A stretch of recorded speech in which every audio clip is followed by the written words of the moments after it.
Bienvenidos a un nuevo episodio de El Relator Oscuro, donde las sombras más profundas de la humanidad salen a la luz. Hoy nos sumergiremos en las mentes perturbadas de 5 de los asesinos seriales más letales que han surgido en países de habla hispana. Historias que demuestran que a veces el verdadero horror no habita en la ficción, sino en nuestras propias calles. Antes de continuar, te invito a suscribirte a nuestro canal y activar las notificaciones para no perderte ninguno de nuestros relatos sobre los casos más escalofriantes de la historia criminal. Colombia, finales de los años 90. Un hombre cojea ligeramente mientras camina por zonas rurales. Su nombre, Luis Alfredo Garavito, pero la historia lo recordaría como La Bestia. Nacido en los años 50 en Colombia, la infancia de Garavito estuvo marcada por el abuso y la violencia. Pero nadie imaginaba que aquel hombre de apariencia inofensiva se convertiría en uno de los asesinos más prolíficos de la historia. Su método era calculadamente simple y efectivo. Se disfrazaba como campesino, vendedor ambulante o monje. Ofrecía trabajo, comida o dinero a niños desamparados, principalmente entre 8 y 16 años. Los llevaba a zonas apartadas donde los emborrachaba, abusaba sexualmente de ellos, los torturaba y finalmente los asesinaba con precisión metódica. Lo más perturbador era su capacidad para moverse por todo el país sin levantar sospechas. Viajaba de pueblo en pueblo, dejando un rastro de muerte que las autoridades tardaron años en conectar. Sus víctimas, más de 300 niños, aunque solo se confirmaron oficialmente 138. La captura de Garavito ocurrió casi por casualidad en abril de 1999. Fue detenido por un intento de abuso a un menor, pero las autoridades no sabían que tenían al monstruo más buscado de Colombia. Mientras estaba en custodia, los investigadores encontraron un cuaderno con anotaciones detalladas, mapas y nombres de niños. El rompecabezas comenzó a armarse. Cuando finalmente confesó, Garavito sorprendió a los investigadores con su frialdad. Recordaba cada detalle de sus crímenes, guiando a las autoridades a fosas donde había enterrado a sus víctimas. En cada lugar, los forenses encontraban los mismos elementos: cuerdas, cuchillos y botellas de licor. Fue condenado a 1.853 años de prisión, aunque por tecnicismos legales colombianos solo podría cumplir un máximo de 40 años. Actualmente, sigue encarcelado, mientras las familias de sus víctimas viven con el temor de que algún día pueda ser liberado. Si crees que esta historia es impactante, no olvides darle like a este video y compartirlo. En El Relator Oscuro, nos dedicamos a documentar estos casos para que nunca sean olvidados. 3 países, Colombia, Ecuador y Perú. Más de 300 víctimas. Un solo hombre, Pedro Alonso López, el monstruo de los Andes. Nacido en 1948 en Colombia, la vida de López estuvo marcada por la miseria desde el principio. 7º hijo de una prostituta, fue testigo de escenas sexuales desde muy pequeño. A los 8 años, su madre lo expulsó de casa por intentar abusar de su hermana. En las calles, fue recogido por un pedófilo que abusó de él. A los 12 años, un profesor de escuela volvió a victimizarlo. La semilla del mal germinó en la prisión, donde fue encarcelado por robo a los 21 años. Allí, tras ser abusado repetidamente por otros reclusos, López mató por primera vez, degollando a sus agresores. Descubrió entonces un placer oscuro que marcaría su destino. Tras salir de prisión, López inició una macabra travesía por 3 países andinos. Su objetivo, niñas entre 8 y 12 años. Las atraía con engaños, las llevaba a zonas aisladas, las violaba y luego las estrangulaba mientras miraba fijamente a sus ojos. Según sus propias palabras, quería ver el alma, abandonar el cuerpo. En 1980, fue capturado en Ecuador cuando intentaba secuestrar a una niña. La policía no creía inicialmente sus confesiones sobre cientos de asesinatos, hasta que los llevó a una fosa donde encontraron 53 cuerpos. Las autoridades ecuatorianas lo condenaron a 16 años. la pena máxima en ese país. Lo más escalofriante de esta historia es su desenlace. En 1998, López fue liberado por buen comportamiento y deportado a Colombia. Tras pagar una pequeña fianza por antiguos cargos de asesinato, desapareció. Hasta el día de hoy nadie sabe dónde está el monstruo de los Andes. Podría estar muerto, o podría estar en cualquier lugar observando, esperando. ¿Te estremece pensar que un asesino así podría estar libre? Comenta abajo qué opinas sobre este caso y recuerda suscribirte a El Relator Oscuro para más historias que desafían la comprensión humana. Un libro de crimen y castigo, manchado de sangre. Este fue uno de los objetos encontrados en posesión de Daniel Camargo Barbosa cuando fue capturado en 1986. Un detalle que revela la compleja psicología de uno de los asesinos más letales de Sudamérica.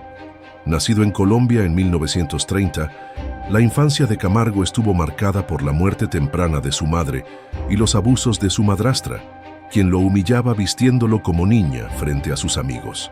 Esta semilla de odio hacia las mujeres germinaría décadas después en una serie de crímenes atroces.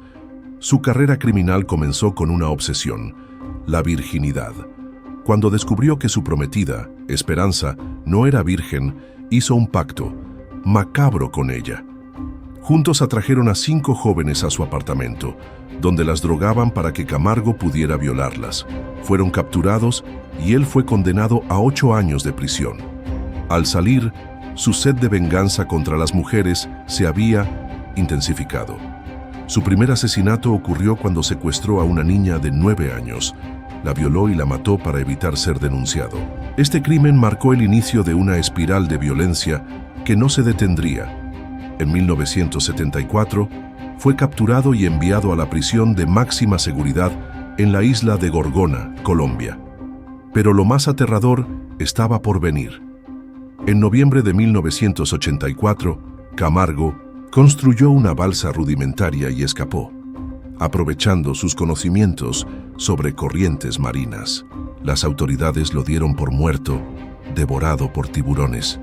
Llegó a Ecuador, donde entre 1984 y 1986 violó y asesinó al menos a 54 niñas en Guayaquil. Su método era calculado. Se presentaba como un extranjero buscando una iglesia protestante, mostraba dinero y ofrecía recompensas. Nadie sospechaba de un hombre mayor acompañado de niñas que podrían ser sus nietas. Las llevaba a zonas boscosas, donde las violaba, estrangulaba y a veces apuñalaba. Fue capturado finalmente el 26 de febrero de 1986, minutos después de asesinar a una niña de 9 años. Con una frialdad escalofriante, confesó 71 asesinatos. En Ecuador, guiando a las autoridades a cuerpos que aún no habían sido descubiertos. Su final llegó en prisión. El 13 de noviembre de 1994, otros reclusos lo asesinaron, poniendo fin a la vida de uno de los asesinos seriales más despiadados de Latinoamérica. El caso de Camargo nos recuerda que el mal puede esconderse tras la apariencia más común. Si valoras este tipo de contenido documentado con rigor, ayúdanos compartiendo este video y activando la campana de notificaciones de El Relator Oscuro. Madrid, 2003. Una ciudad aterrorizada por una serie de asesinatos aparentemente aleatorios. La única conexión: naipes dejados junto a los cuerpos de las víctimas. Así nació la leyenda de El asesino de la baraja, Alfredo Galán Sotillo. Un exmilitar español que había servido en Bosnia, regresó a su país con una pistola Tokarev y una mente perturbada. Entre enero y marzo de 2003, sembró el terror en Madrid con una serie de asesinatos que parecían no tener motivo ni conexión entre sí. Su modus operandi era brutal en su simplicidad. Se acercaba a sus víctimas, personas comunes en situaciones cotidianas, y sin mediar palabra, disparaba a quemarropa. Un tiro en la cabeza, la nuca o la espalda, sin oportunidad de defensa, sin explicaciones. La muerte llegaba rápida e inesperada. Lo que distinguía a Galán de otros asesinos era su firma. Dejaba naipes junto a los cuerpos de sus víctimas. Unas de copas, unas de espadas. Como si la vida y la muerte fueran para él un simple juego de cartas. Esta macabra costumbre le dio su apodo y aumentó el pánico en la sociedad española. Durante semanas, Madrid vivió en un estado de paranoia colectiva. Nadie sabía quién sería la próxima víctima ni dónde atacaría el asesino. Los medios de comunicación amplificaban cada detalle, alimentando el miedo. El giro más sorprendente llegó cuando Galán, tras matar a 6 personas e intentar asesinar a otras 3, viajó a Bangkok y luego regresó voluntariamente a España para entregarse.